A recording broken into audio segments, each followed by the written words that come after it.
wa bihamdihi subhanallahil azim astaghfirullah.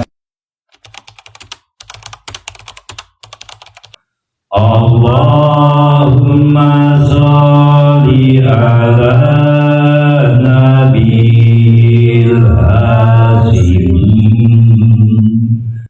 Muhammadin wa ala alihi wa salim tasliman.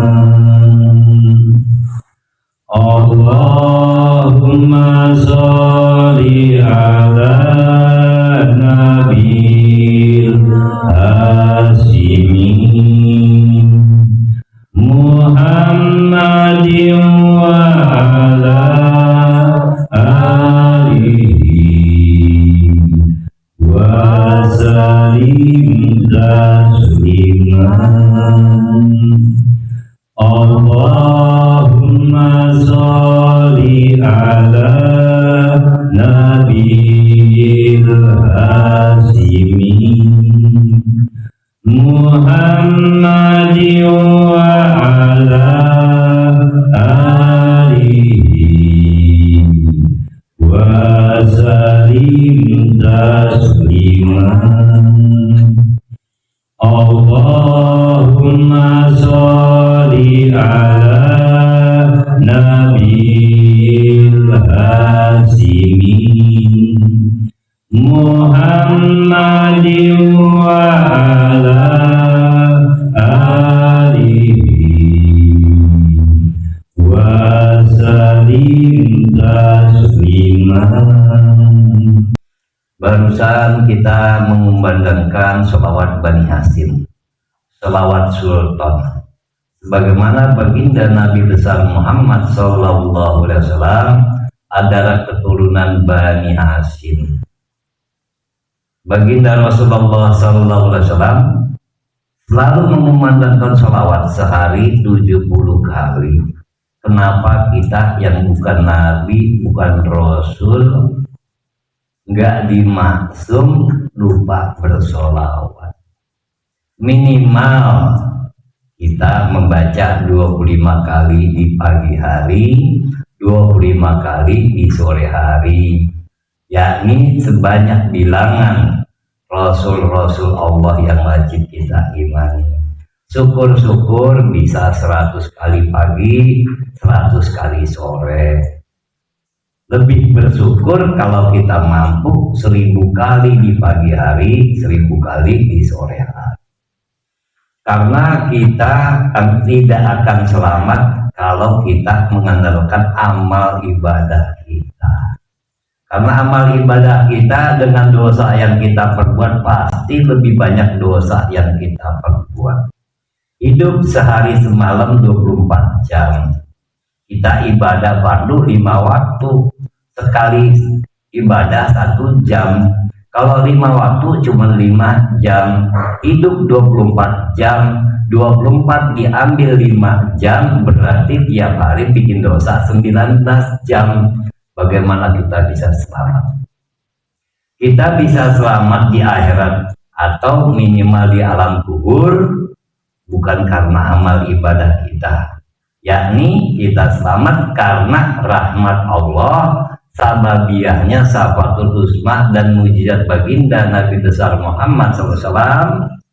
Dengan dasar istiqomah yang Allah berikan, kita dibimbing oleh Sayyidina Abasyir Khaidir, kita diaku menjadi murid Syekh Abdul Qadir, kita mendapatkan karomah dari beliau, berkah dan karomah guru dan orang tua, bukan karena amal ibadah. Oleh sebab itu, para ikhwan wa akhwat, jangan kurang-kurang bersolawat. Guru-guru kita mewariskan solawat. Mama Armin mewariskan solawat, Mama Aang Nuh mewariskan solawat, Abah Anom mewariskan solawat. Jadi perbanyak selawat kalau ingin selamat.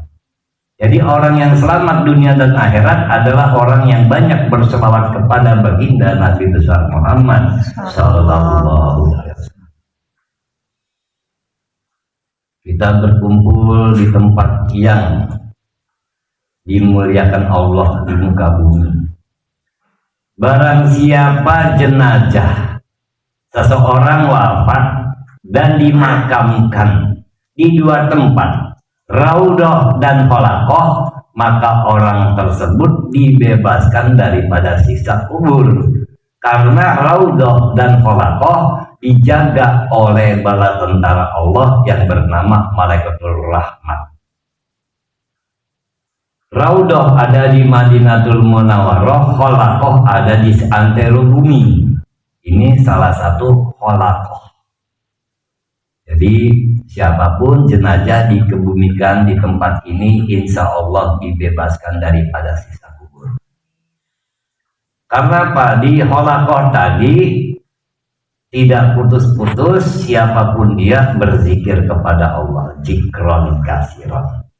Kalau di pemakaman umum, yakni macam-macam, ada tukang mabok ciu, ada tukang ngadu ayam, ada yang bandar togel, ada yang penipu, maling, narkoba, dan lain-lain. Nah, kalau di tempat ini hanya orang-orang yang berzikir kepada Allah yang boleh dikebumikan di tempat ini. Ini namanya Astana Sang Cipta Rasa. Kalau buat orang hidup istana, kalau orang yang sudah berpulang namanya astana.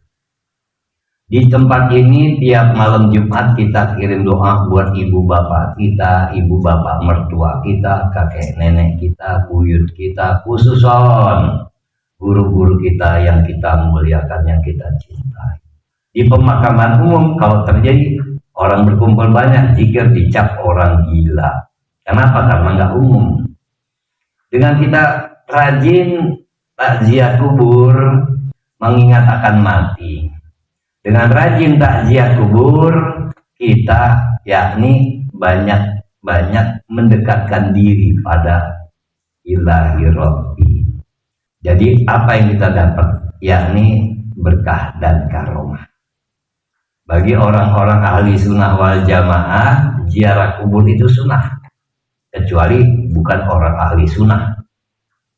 Disinilah para ikhwan, dengan banyak-banyak mengingat mati, kolbi menjadi bersih dan suci. Itu ada di dalam kitab Sirul Asror karangan Sultanul Aulia Syahidi Syekh Muhyiddin Abu Muhammad Abdul Qadir Al-Jailani Qaddasallahu sirrul aziz.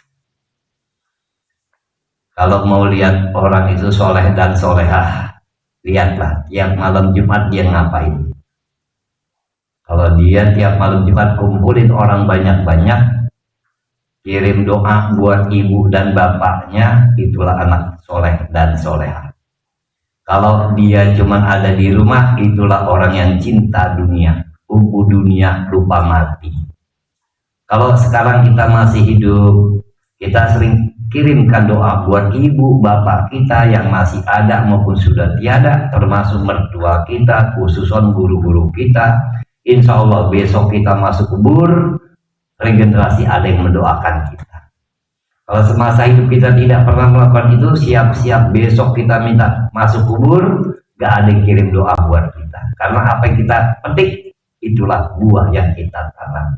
Munduh walking pekerti, kata Eyang Gusti Sinuhun, yang murba wisasa, syaisyar bidatullah, kutubil zaman, khalifatul Rasulullah SAW.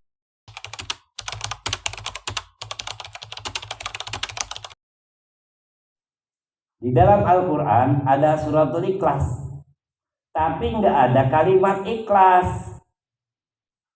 A'udzubillahi minasyaitonirrajim. Bismillahirrahmanirrahim. Qul huwallahu ahad, Allahus samad, lam yalid wa lam yulad wa lam yakul lahu kufuwan ahad.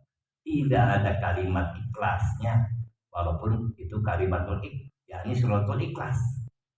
Quran aja udah ngajarin kita suratul ikhlas, nggak ada kalimat ikhlas.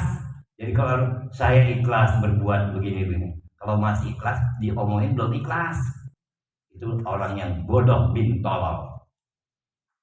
Jadi kalau ikhlas itu kerjakan, lupakan, itu ikhlas. Wa bihamdihi subhanallahil azim astaghfirullah.